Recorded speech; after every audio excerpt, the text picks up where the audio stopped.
Good afternoon. It's Celeste of Astrology by Celeste. Yes, it is.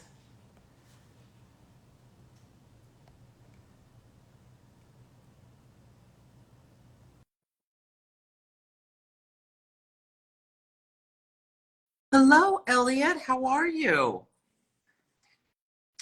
Hi, Witchy Dance and Rudy Mari and everyone. Yes, yes. Af- Good afternoon on this Friday afternoon. We have a Scorpio sun and a Capricorn moon, which is lovely energy. Yes, it is. Okay. I'm going to be having a conversation with Kate Taylor. Let me just.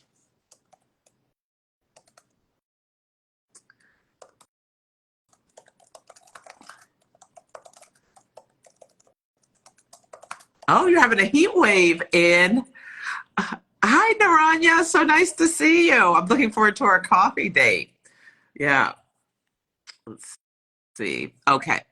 Oh, she's unable to join. Okay, let me try again. Let's see. Okay. Let's see. I invited.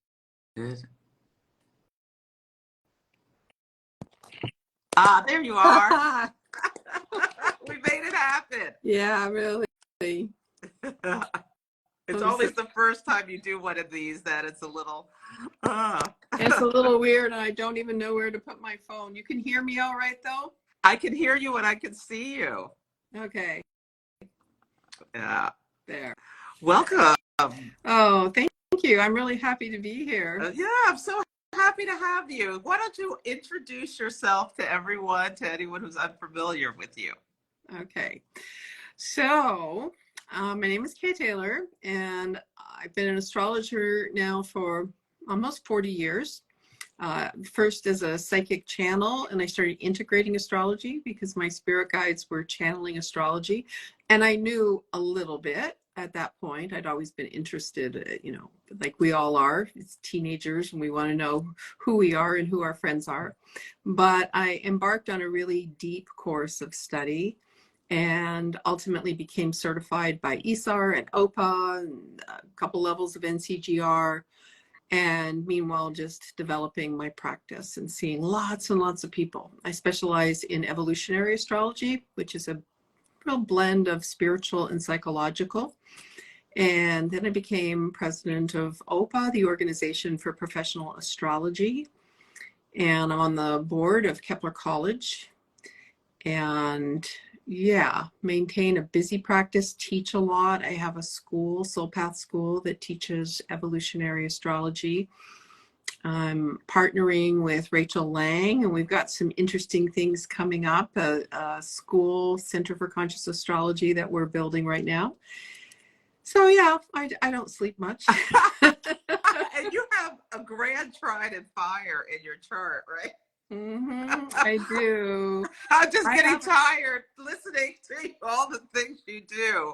But yeah, it's a beautiful thing to have that much fire in your chart to give you the energy and the drive to do all these things that you've taken on. And your north node is in Capricorn, right? Right. My north node is in Capricorn in the 10th house. So there's no question about that. I'm supposed to be working hard. And even though, I love my south node in Cancer and like cooking and family and connectivity, to bring my heart out into the world and blend heart energy with accomplishment. That really does seem to be part of my soul's purpose. And the more I've had the opportunities now at this stage of life to do that, truly the more fulfilled I feel. So yeah, it's good. But in terms of the endless energy of the grand fire trine, and it goes to my ascendant. So it's ascendant and Venus in Aries, and Pluto in Leo in the 5th, and then Mars in Sagittarius ruling the chart in the 9th. I would normally say to people that I just go and go and go, and I'm exhilarated, and every year, I throw myself on the bed and I stare at the ceiling and I say, I'm exhausted, very dramatically. And then about 10 minutes later, I get up and I start going again.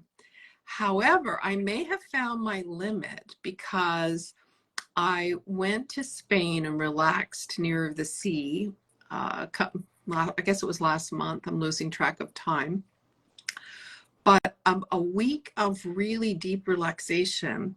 And I came home, because I've been working basically 7 days a week for about 3.5 years since I became president of OPA, because trying to, be president of OPA, which is a full-time job and it's all volunteer, on top of full-time practice and teaching, there's no way to do it other than work the 7 days. But now I don't want to anymore. and and now I'm saying I want a day off. So as of 2024, I have scheduled for the first time, even before OPA, I still always did some work on my days off. I just didn't see clients 2 days a week, but I always did book work and courses and things. But I'm going to attempt with that Grand Fire time to put the energy to me, and I'm going to do just fun things on Wednesdays. So I'm calling it Joyful Wednesday.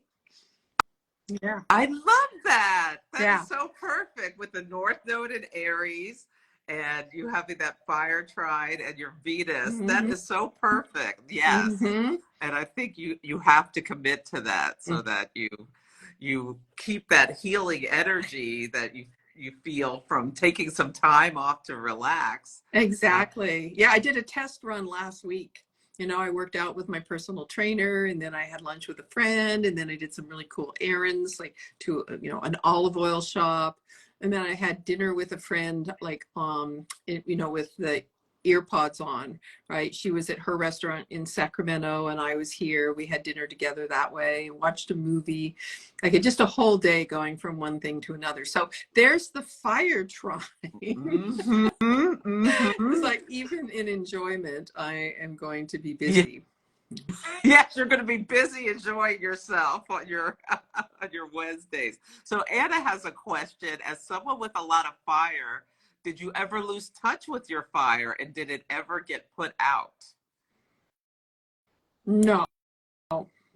They tried to put my fire out when I was a child, for sure. I had to work really hard in my family to accomplish what I was expected and be a good person. Like, it was not an easy family situation, but it didn't really go away. And, when it came out as a teenager, it came out full steam. Like, I don't hide the fact that I have a really intense drug and alcohol past. And when I rebelled hardcore. And it took me quite a few years to get out of that. But, as it is, when you're doing this kind of work, any kind of healing, astrology, counseling work, when you've had direct experiences that are very, very challenging, if you get through it, it builds empathy and compassion and depth of experience. And I think that's really important for us to recognize, that whatever experiences we've had in life, it's all part of our education. Exactly. I totally agree with that. Yeah. And what is your big three? Okay. So, I'll tell you this. I'll start out this way. I refuse to tell anybody my big three until after Pluto conjoined my Mars, which was around 2005, 2006. And it is because my strong Pisces energy and my Venus on the ascendant did not like being in Aries, because what I knew about Aries from, the original things that I read tends to be kind of negative. And I meet a lot of Aries people who don't resonate with what all those books say. Like, you're combative and you're selfish and, you're impatient. Like, Yeah, maybe sometimes there's those energies come through. I mean, Richard Eidemann said over the course of life, given enough time, we would all embody every single aspect of our chart, right? The good, the bad, the middle. And I believe that's true. So having said that, I now admit I have an Aries sun. And it is in the 12th house. So it's a little bit eclipsed, is what you say, when a sun is in the 12th house that way. And Aries rising and moon in Pisces. And my moon and Mercury are conjunct in Pisces, also in the 12th house. It's a big 12th house. And basically what that says is I'm here to develop my ego in an egoless way. I'm here to do spiritual work personally and probably as my gift to the world. I think I've spent many, many lifetimes away from civilization doing deep spiritual work. I have the grand trine in fire, but I also have a grand trine in water if you kind of, let one of the angles be a little bigger than normal. And normally we can say that with a grand trine, right? If you've got two of the trines in orb, the third one can be, a little loose. And I think that defines me, is feel it and do it, feel it and do it. And not a lot of planning or considering the potential problems. I mean, that's really true for me. I don't have any planets in Earth. So I have the North Node in Capricorn as my very good idea of what I'm here to build and to accomplish.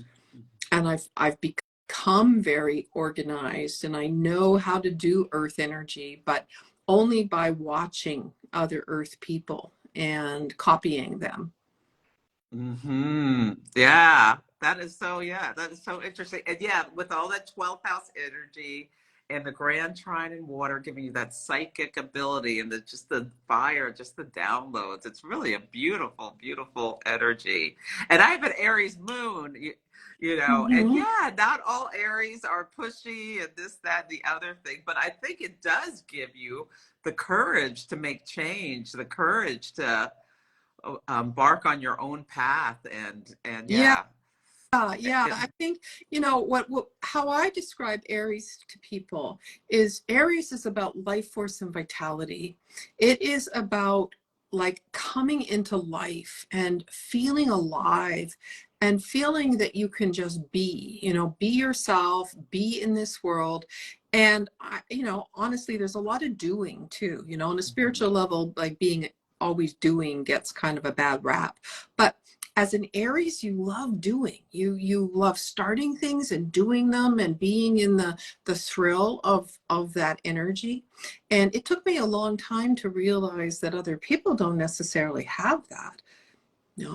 I would suggest to people that they do something. A person has a lot of fixed sign energy and a lot of Virgo, for instance, that they need to analyze things before they act and all of that. It's going to take a lot longer than me. As soon as I have that emotional gut feel, instinctual energy, I just go for it. I go for it like there was never any question about it. And the only time that I circle around the drain for a while trying to make a decision is when other people are involved. So I care a lot about the people I love. So that's another thing. I'm not that kind of selfish. I got South Node in Cancer, so I'm attuned to the people I love. The Moon, Mercury in Pisces, Venus on the ascendant. So if I'm making a decision and other people are involved, I'll go around and around and around trying to, decide.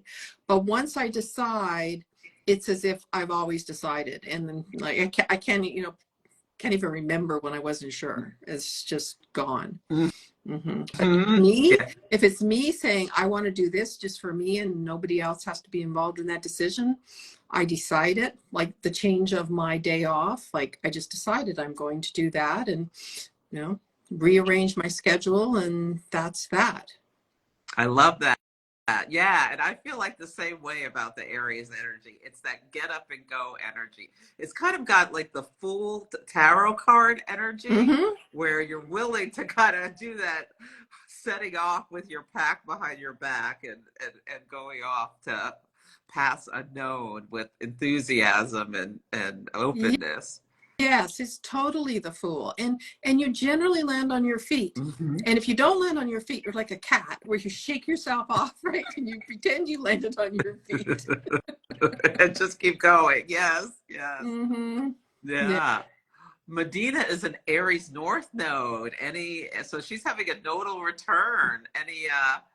Any guidance on the nodal return or things to think about with that? Yeah, Nike slogan, just do it. Mhm. That is the thing I find with all my people who have the South Node in Libra and the North Node in Aries is that, that tendency to think about every possible thing back and forth and around and around. You get to choose, you get to be yourself, you get to have life force. This is the life where you don't have to please everybody anymore. And so to wake up to that and go for it, that's small ways and large ways, like flex that muscle. I love that. Yeah. And Ashley's saying she calls the 12th house sun people highly sensitive, the highly sensitive person. So, yes. Yeah, Uh, definitely considered a highly sensitive person, also born on balsamic moon, which you'll find no matter what the signs or the houses are, people in a deep balsamic moon are super, super sensitive.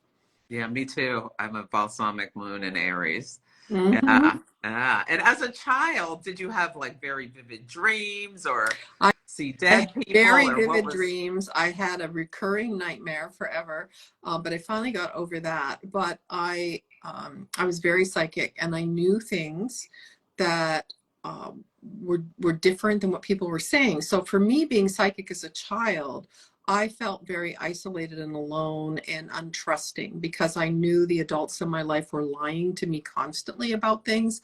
I know some of it was self-protective, like they were protecting themselves. They were trying to maybe protect me from things they didn't think I should know as a child. But when you know something very specifically and people are lying about it constantly, it's very, very hard as a child to make sense of it. And I'm always encouraging people with your sensitive children, tell them the truth. They can handle more than you think they can handle. Mhm. I love that. Because they already know. Yeah. Yeah. And oh, Ashley's going through her reverse nodal return. Do you have any guidance on that? I call that like the mirror where the south node comes to your north node. Uh-huh. And so she's an Aries south node. Yeah. I think of it as a really perfect balancing. With the nodes, because we tend to think in binary terms as humans in this culture, we will often, when we first discover the nodes, we sort of get this feeling of south node bad, north node good. Okay, I got to do my north node. And the first thing I'll say to everybody is I don't feel most people truly integrate their nodes until the second half of life, maybe even after the second Saturn return and you're 60. In the first part of life, I think the South Node is your operating system and you need it. It's important for you, but you have to be attuned to the negative aspects of your South Node while developing the qualities of the North Node, and think of the North Node as the medicine. And ultimately, when you bring the two together, then you have a good balance of the best qualities of both, because the South Node qualities that you have are your gift to bring the world. Like if your South Node is Aries, you're a better Aries than even people who have the sun in Aries. Like you've been in Aries for lifetimes and lifetimes. There you've been the warrior, you've been brave, you've been courageous, you've got this life force. You're really amazing. You're also very stressed out, right? If you got the South Node in Aries, you're waiting for, like that fire alarm to ring, and you're going to jump down the pole, throw your boots on, and go fight a fire. And, here you are like working in a tech job and just all that adrenaline is going all the way, so that you can, you don't necessarily have the outlet. So you've got to have a great outlet for the Aries energy. And then meanwhile, you're learning about Libra, you're learning about peace primarily, relationship skills, cultivating harmony and balance in your life, beauty. When you have a nodal reverse, then you get the focus of the North Node at your South polarity and vice versa. And it allows you to truly bring forward the best of both. So it's a very great integrating time, you know. So about every 9 years, you have a reverse polarity there. And, you know, in the 9 year in between, you have a nodal return. So it's an 18.6 year cycle altogether. Mm-hmm. I love that, how you look to it for the balancing of the two. Like I kind of think about, like a lot of times situations will come up in people's lives that really put a spotlight on them about where they are on that journey for the nodes and the balancing of the Mm-hmm. of the two energies. Mm-hmm. Yeah. Yeah, and we have a Cancer rising going through so much. Yeah, because that can be the nodal square can be maybe even the node squaring your ascendant Right. can be a little bit It's of a crossroads. totally a crossroads, because you know, wherever you have a square, you have kind of a tension between competing energies. So you know, you've got the nodes affecting your ascendant, how you show up in the world, but also your descendant, your relationships, and both are going to need to change in a creative way to accommodate you being able to manifest the Aries a little bit better in your life and release a little bit of some of the negative polarity of Libra. So usually the negative polarity of Libra, of course, is giving up too much of yourself for other people. And you know, people with strong Libra know that. It's like you know, you're thinking of other people and what they need automatically before you even think for a moment what you need. Mm-hmm. So starting to catch that and stopping and going to Aries, and what do I really want? You can be consciously self-centered. I love that, consciously self-centered. Yeah, Mm-hmm. I love that. Let's see, there's a lot of more questions. What advice? Uh, oh, okay. So Kristen's has a south node in Scorpio and a north node in Taurus. So Mm-hmm. advice on balancing those, because she Yeah. has like a stellium in Scorpio. So it's Mm-hmm. really uncomfortable for her to reach into that north node in Taurus. And I know she's a nurse, so she's dealing with life and death in her Mm-hmm. She was career. born around 86, Mm, 86, 85. yeah, probably. Yeah. I mean, it could be other things, but I know there's a period of time when the South Node was in Scorpio, and also Pluto and Saturn were in Yeah, Scorpio. that's when she And was born. Yeah, she's got Mercury, Pluto, Saturn, part of Fortune, and Juno all in Scorpio. But this yeah. North Node in Taurus. Yeah. So, um, what I would say about that, first of all, I know those of you who are born in that time period, we need to recognize that you are coming out of the hell zones karmically. You're coming from the places where there have been blood and guts everywhere, whether it was in a war-torn country or in an operating room, in some kind of medical circumstance. It's like that depth and intensity of Scorpio has left you kind of traumatized. And so there's a lot of unconscious feeling and complexity and intensity that comes with that. And a lot of the people who came in those years had a lot of anxiety as children that people wouldn't understand. They're like, oh, your home life is pretty good. I don't know why you're anxious and fearful all the time. But it's because that energy came in the body. The other kind of life that comes with South Node in Scorpio are lives where you have tried to make sense of all the intensity you've been through, and you've gone into deep spiritual retreat. So deep, like Buddhist lineages, Hindu, any kind of lineage where you like give up your life to try to figure out the meaning.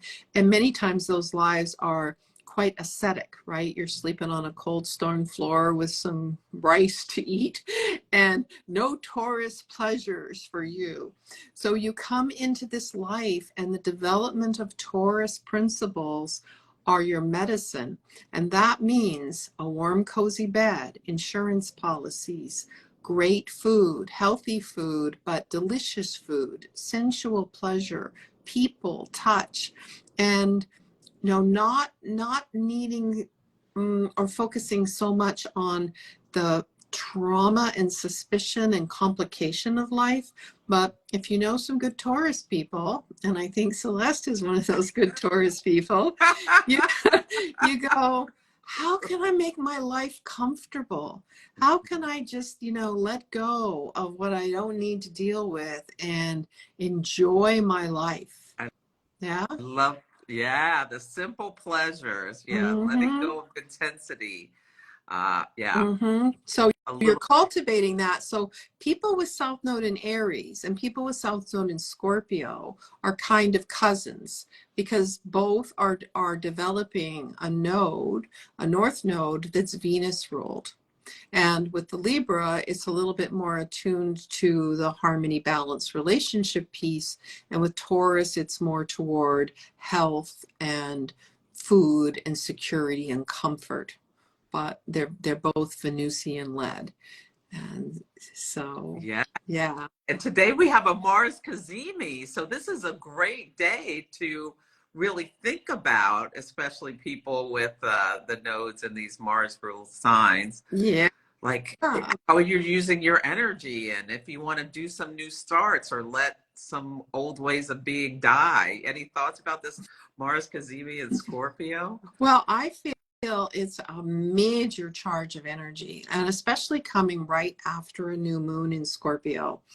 If you break it down, you think, okay, the sun is about our personal power, our self-image, our identity, and the way that we build self-esteem. And we make choices through our sun. And then the Mars is the energy of will and desire and making things happen and initiating things. So the sun decides to do it, and then Mars goes for it, makes it happen. And in the sign of Scorpio, there's the ability to dig in and do the hard work and transform the situations in our lives that have become wounded and complex and difficult. So wherever this is, I mean, each person needs to look at their own personal chart and say, where is 25 degrees Scorpio? In my chart, where's the whole sign of Scorpio? And, this is what is activated right now.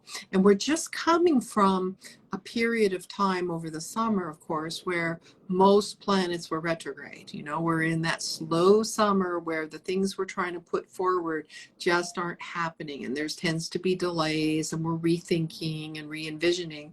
We're almost through retrogrades. I mean, by January, we get into the final, planets moving forward, but it's kind of a semi-start time right now. My feeling is because we've had a new moon and now we've got this sun Mars. So whatever it is you're thinking of moving forward, either a little bit or fully, this next week, based on this energy, you probably have a clearer idea of what it is you want to do, how you want to do it, and you've got that courage and bravery that comes from Mars and the initiating energy. So, make it happen, announce it, go forward as much as you're able. I love that. Yeah, announce it. Because once you say something, it kind of puts you in the position where Mm-hmm. it gives you like a little nudge to hold yourself accountable. Yeah, Yeah. I love that. And oh, someone asked about the North Node in Aquarius. So any comments on, we might as well do them all. Aquarius, Leo axis with the nodes. While I'm doing these, let me just tell you, I had a book published in 2016 called Soul Pathway, 3 words. And it is about the lunar nodes and working with them. And it has a really good, just little section, like a quick little cookbook section on each nodal system, and Pluto and Saturn. And then it goes into developing your intuition and manifesting and a lot of the other metaphysical things that I do. So I highly recommend that book. And it also has tables in it that you can, quickly check on people if you don't have their charts, because it's really good to know everybody's nodal axis, especially people that you're closely related to. Because if you can help support people achieving more of their North Node, and then the relationship becomes beneficial in a soul-centered way, the relationships in your life will improve. because many times we're working against a person's relationship needs. For instance, the person who has South Node in Libra and North Node in Aries, your partner needs to encourage you to go do things by yourself and not do the relationship so much, because you're there going, oh, we're together. What do we need? What do you want from me? I'm here to help you and be with you. And your partner needs to say, no, go on a hike, go visit the Sahara Desert, like do something that is adventurous that you want to do, build your own life force. And it's saying that lovingly, of course. Mm-hmm. Anyway, coming back to Leo, the Leo South Node, you're coming in from lives where you have been rich, talented, famous, successful. You got a lot of creative talent, a lot of expressive talent. I think many times I see that this gets kind of shoved down in childhood. People have a lot of trouble with strongly Leo children. Like, you're too much, like stop singing, stop dancing, stop twirling, and so you get that message. The North Node in Aquarius is to come into your authenticity, because when you have the South Node in Leo, you have become accustomed to people looking at you all the time and trying to maintain your image.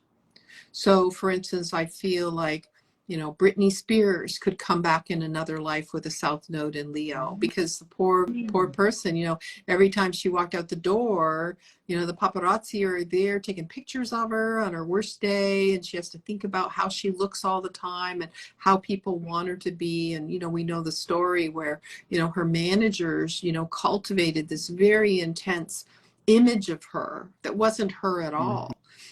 Princess Diana had a lot of that also. Anybody in that, and even the Dalai Lama, right? The Dalai Lama can't truly be himself because he's the Dalai Lama. So anybody who's had a, kind of a big picture life wants to come back with an Aquarius North Node and just learn to be themselves and to disappoint people. To say, no, this is who I am now, and to change, to pivot midstream and have that be okay. I love that. Oh, that's a beautiful way to look at that nodal axis. Okay, my boo's North Node is in Cancer. Any advice for me to help him lean more into that Cancer North Node? Yeah, that is an intense one. I know a lot of people with the South Node in Capricorn, and they're coming in from lives where they have been in charge and often in very difficult missions. And one of the things I'll say is that even if you're the leader, and Capricorn is the sign of the leader, there's always someone above you. You could be like the highest ranking general in the army, but you answer to the president.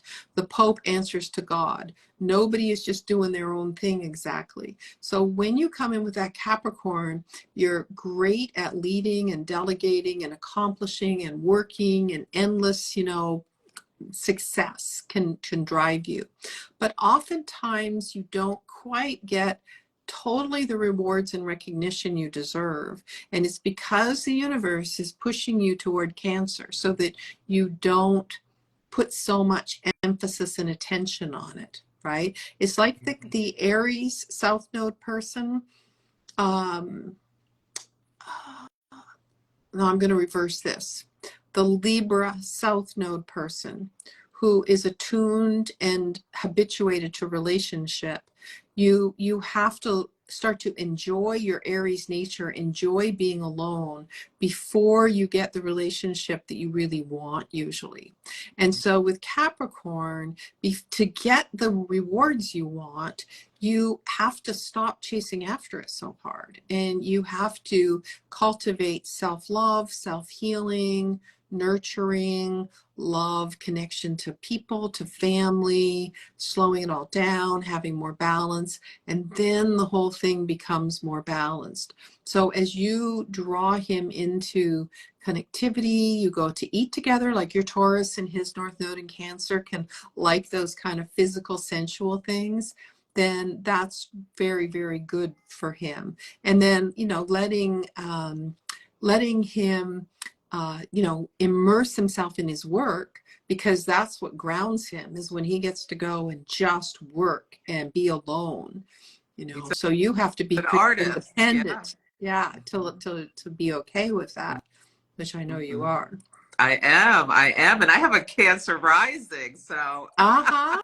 that Yeah. speaks to another thing about what we're drawn to each other. And he likes to cook for me, so that's Uh-huh. really nice. Yes, yeah, but I do really respect his time alone to Mm-hmm.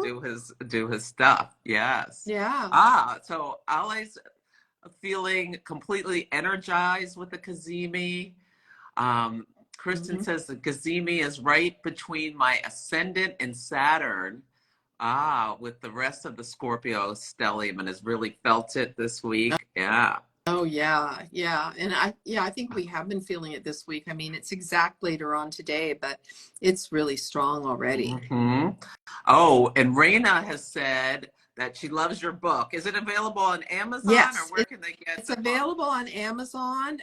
Fine, go and buy it there. It's also available on my website. I can send it out directly and sign it if you want it, but I'm fine with it, being sold on Amazon because, then they keep it. I mean, it's really cool, because you can get a book on Amazon and, they don't keep it if it doesn't sell enough copies. So it's still there for almost 8 years. Mm, yeah. Oh, great. And tell people your website if they want to go order it that way. My website is just my name, ktaylor.com. Great. Yeah. Yes, of course, Karen. I am going to save this recording. And Kay, I will add you as a collaborator in case you want to put it on your wall as well. You can just accept it and then it'll go on your wall. I would love that. Yeah. Oh, Eat with Your Hands asked about the Pisces North Node. That's what I have. Okay. So, and I noticed a comment, something saying, do I do chart readings? Absolutely. I do chart readings all the time. I love doing chart readings. I mostly do things on Zoom these days, but, I'm here. And I love it. Okay. South Node in Virgo. You are coming in from lives where you have been working very, very hard and trying to be perfect. Probably in a situation where you were in an unequal power balance and you're having to live up to really extreme expectations. So you come in kind of thin-skinned, and trying really hard to be perfect and do the good things and all the right things. And which makes you like a great worker. Like people with South Node in Virgo, like that I'll just hire them, like That's there's me. some charts where you're just like, okay, whatever the job is, this person's going to do a really good job at it. But the North Node in Pisces is asking you to surrender and trust that you are perfect as you are. You don't have to work so hard. You don't have to prove anything. It's basically, God, Goddess loves you. I love that. And I highly recommend like using tools like tarot or oracle cards or meditation to tap into your subconscious with that. It With was that, life-changing for me. Yeah. yeah, And really learning to, like you said, just trust and know when you've done enough. It's a leading into my North Node was so life-changing. it's It was so so life beautiful. changing and it just Mhm. keeps going. So, you're hitting on that, like the development of your intuition, letting go of all the analysis. The Virgo wants to figure everything out and have it all locked in. And the Pisces is asking you to surrender and trust your intuition and become more creative too. That transcendent creativity, which can even be like knitting with beautiful yarns. Oh, I love that. Yeah, I'm putting the name of the book in because someone asked again for Mm-hmm. what it is. Okay. Yeah. Okay. Great. Oh, Catherine says her North Node and Pisces. Thanks you Oh, for that. oh, it's Yeah. called, no, it's not Soul Path Wisdom, it's Soul Path Oh, Way. I'm sorry. Oh, Soul Pathway. Pathway book. Okay. Sorry about that. That's okay. Uh, uh, mm. Um, Yeah, you can watch back Naya Rose about we talked about Scorpio already. The only one we haven't talked about, I think, is the Gemini Sag. Okay. Okay.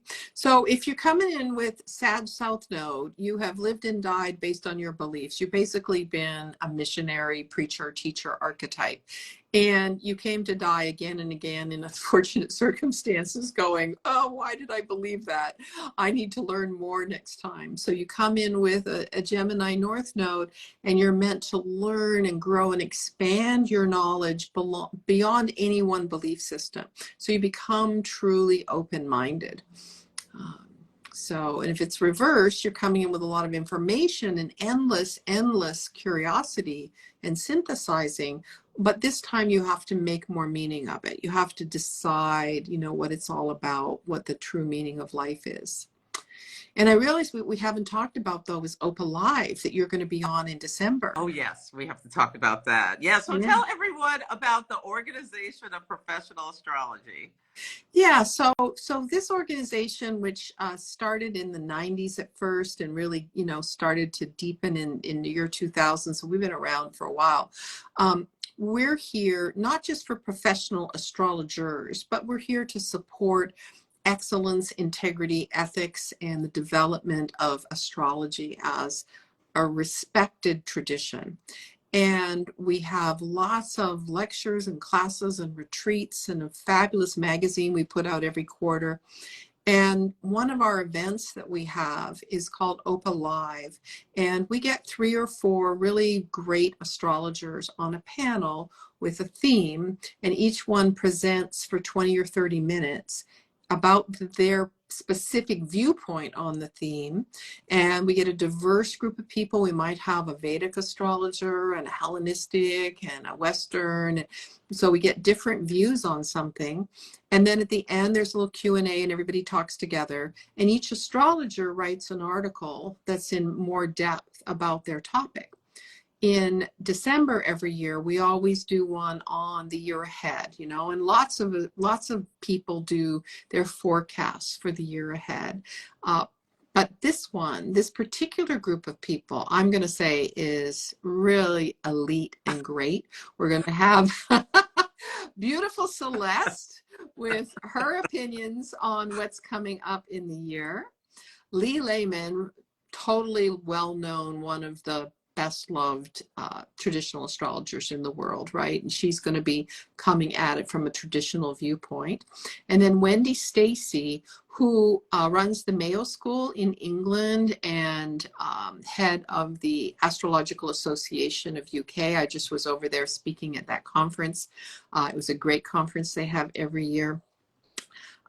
Love Wendy. Wendy is an incredible mundane astrologer, so really always looking at the world events. So between these 3 astrologers, you're going to get a great viewpoint of personally how to navigate 2024 and also an idea of the kinds of world events that we might think are coming. And this is truly one of the gifts of astrology, right? I mean, I know we're all suffering right now because of the pain in the world, the wars, the migration, the climate change. And, sometimes, a part of my brain can stop and say, well, are we really doing enough with astrology? Is that deep enough? And of course, each one of us has our part of the puzzle that we're playing. We have all the things we can do to, get on the streets and march and give money and all the things to change the world. But we also have to take care of ourselves. We have to stay connected. We have to keep evolving, because ultimately, in my mind, that makes as big a difference as anything else we're going to do here. If we can just keep together and keep our eye on the prize and the kind of new world that we're trying to build together, we will hit that critical mass. The fact is, most of Earth's humanity, we do not want the wars. We want this whole thing to stop. Mm-hmm. And we have to keep evolving ourselves and coming into our power. So yeah, with Pluto and Aquarius, the people are coming into power, and the old paradigm is dying, and that's what Pluto in Capricorn since 2008 has been about. And poor Pluto is like right down to the wire, still exposing all the corruption. We really haven't had a chance to totally build out the new structure for the world yet. But with Aquarius coming in, I feel like it's very relevant that Saturn is the traditional ruler of Aquarius and also the ruler of Capricorn. So my feeling is these two Pluto transits from 2008 till 2024, 2024 to 2044, that whole thing is the breakdown of the old patriarchal structure of our world and the beginning of our new world that's going to completely blow us away. It's going to be so different. Mm-hmm. And with Jupiter and Saturn in the conjunction in Aquarius and air, it's like there's so many different things that are going to be happening. Do you have any thoughts about Jupiter and Saturn squaring next year? The first time after this conjunction in air? Yeah. Well, I mean, it tests, right? I mean, the OPA, it tests what happened in 2020. In 2020, Jupiter and Saturn came together in the sign of Capricorn, starting a 20-year Capricorn period, where we're looking at Jupiter, belief, truth, and meaning of society and the culture, and then Saturn, what we're building and what we're building to last. And so now as they're in air sign and we come into maybe new ideas and new beliefs and test, what has, what some people maybe have been thinking before is part of the whole air sign energy that we're coming into, right? Because we're going to have Pluto in Aquarius for all these years. In 2025, 2026, Pluto is going to be trine Uranus in Gemini. And at the same time, we're having Saturn conjunct Neptune in Aries. So that also indicates new ideas and things moving quickly.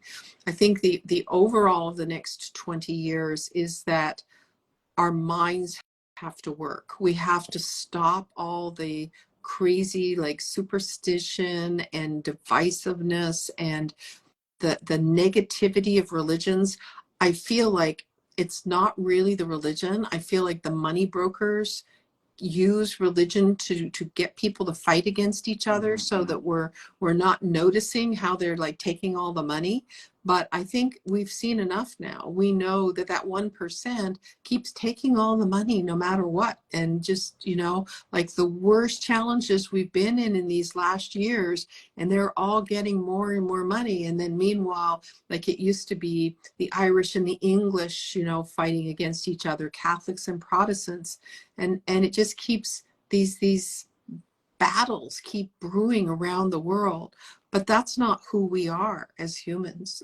As humans, we have a lot of affinity. And I feel like we all want the same things in life. We just have different ideas of how to get there. And all this air is going to help us start to talk about it and to problem solve and to come up with solutions. And the Aquarius I feel, is going to help things move faster than fast. Mm-hmm. Yes, I so agree. Yeah. So let's tell people how they can join OPA and the details of membership. Oh, okay. So OPA members get all these talks, like 1 or 2 of the speaker series a month, which is an hour and 15-minute talk by a really great astrologer. Now we're starting a new program that is community talks where emerging younger astrologers get a chance to speak. We have workshops. We have this OPA Live quarterly. We have a Celeste Transit Talk where once a month she talks about the current, world events and the transits that are there. The magazine quarterly, retreats and conferences. If you're a member, you get a discount. And literally all of that is for just $80 a year.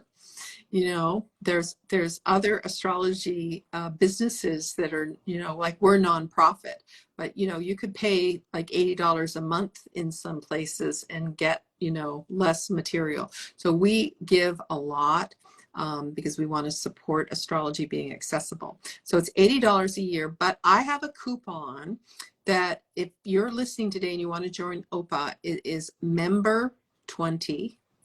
And you can get $20 off your membership and have it be only $60 if you get a membership, I'm going to say within the next 24 hours. Yes, I'd I love love to that. have some new members who are your followers, Celeste. Me too. Yeah. And so they go to opaastrology.org. .org. Mm-hmm. Okay. And you can let's extend it. Can we do 36 hours? Because a lot of people will watch this on replay. Okay.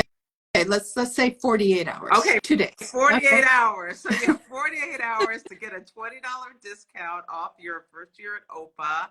opaastrology.org is where you go. Oh, good. Field Trip Karen's doing it. Yes, she is. All right. And then the code is member Yeah. 20. Mm-hmm. Yeah. Wonderful. I love OPA. If you do get the magazine is wonderful. There's so many fascinating talks with different astrologers from around the world. Mm-hmm. Coming to Transit Talk, which I host. It's been wonderful now that we've joined AFAN to OPA because there were so many people last time and we had some great discussions about what is Yeah. going on. And it's a study group, so we don't generally record it, or it's not blast out to a lot of people unless people request the recording if they can't make it. And it allows people to speak freely about and test ideas of what they're seeing and things like that. Yeah.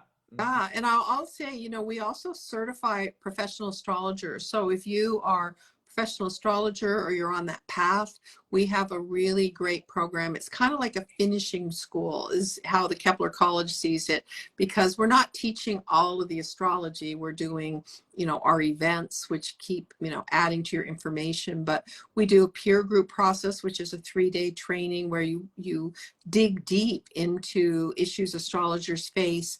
You do readings and get feedback on them. You do business planning and branding. There's a little astronomy. There's, just so many good things, and lifelong friendships get built in our certification program.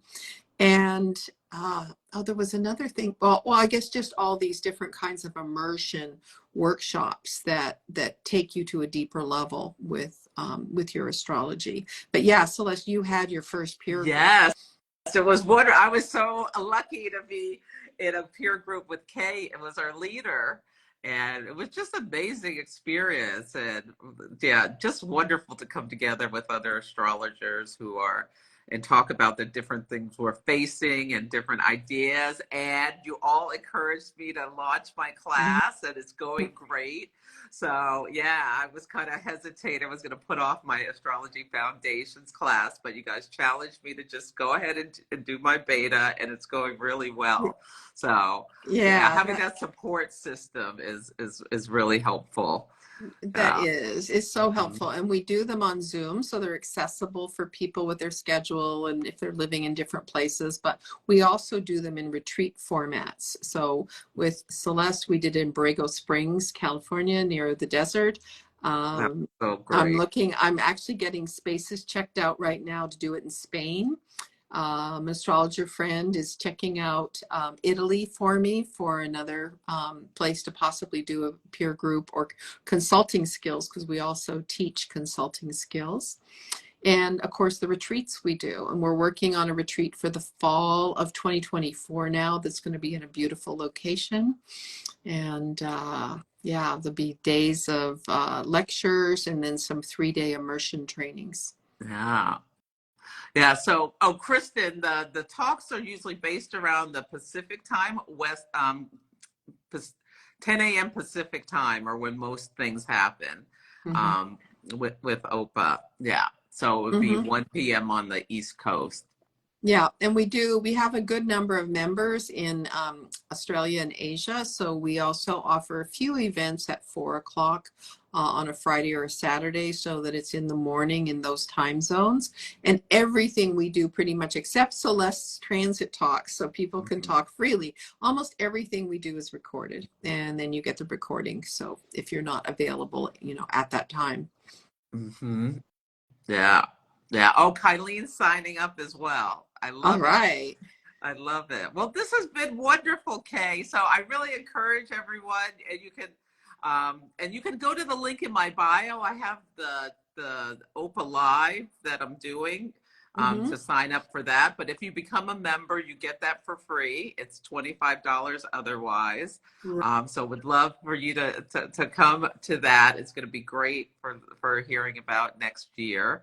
And anything else you want to share about how to find yourself, what you're offering, things like that? You can find me, of course, on my website. Everything, there's a lot there. Oh, my community. I guess I should mention that. If you go to my website and you click on community, you can join. I have a free community. I run it by donation, so I really appreciate when people donate. But I do a free weekly class every Friday at 10 a.m. Pacific. I post meditation every Monday morning. Sunday, I do a forecast for the week. There's a lot of little extras, like we've got a healing circle when your cat's sick and everybody will send healing, or we've got a book and film club. So it's a really cool place for people to connect around astrology and intuition and healing.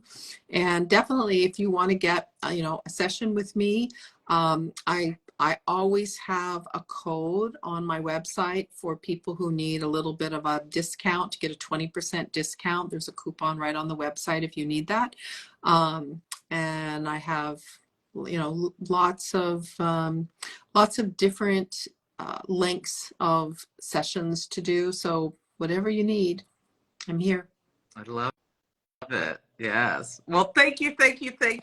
It's been really It was so good. fun, Oh, Celeste. good. I'm glad you enjoyed Mm-hmm. it. Thanks for sharing your wisdom. And yeah, I will add you as a collaborator if you want to put it on your wall. Yeah, please. I will. All right. I'll see you next Okay. time. Sounds good. Bye.